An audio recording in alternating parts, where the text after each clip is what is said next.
পাকিস্তানে মিসাইল হামলার জন্য চড়া মাশুল গুনতে হবে ভারতকে। বুধবার জাতির উদ্দেশ্যে দেয়া ভাষণে এমন হুঁশিয়ারি দিয়েছেন দেশটির প্রধানমন্ত্রী শেহবাজ শরীফ। বলেছেন, নিরপরাধ মানুষের রক্তের বদলা নেবে পাকিস্তান। দুদেশের চলমান উত্তেজনায় যেন ঘি ঢালল পাক প্রধানমন্ত্রীর এমন বক্তব্য। বলেন, যুদ্ধবিমান ভূপাতিত করার মধ্য দিয়ে পাকিস্তান এরই মধ্যে ভারতকে কঠোর জবাব দিয়েছে। লক্ষ্য অর্জন থেকে পিছুপা হবে না ইসলামাবাদ।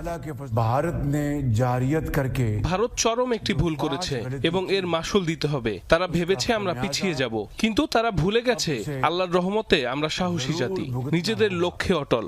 ভারত একটি কাপুরুষ শত্রু, নিরপরাধ মানুষকে টার্গেট করে শক্তিমত্তা দেখাতে চায়। পাকিস্তান জানে কিভাবে উপযুক্ত জবাব দিতে হয়, দেখিয়েও দিয়েছে কিভাবে দাঁত ভাঙা জবাব দিতে হয়।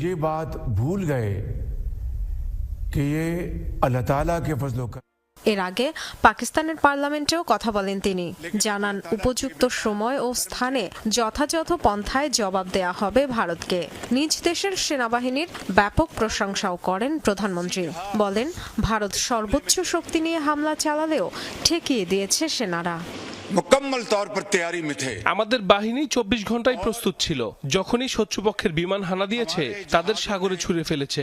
পাকিস্তানের বিমান বাহিনী চাইলে 5টির জায়গায় 10টি ভারতীয় যুদ্ধ বিমান ভূপাতিত করতে পারত, তবে তারা সংযত থেকেছে।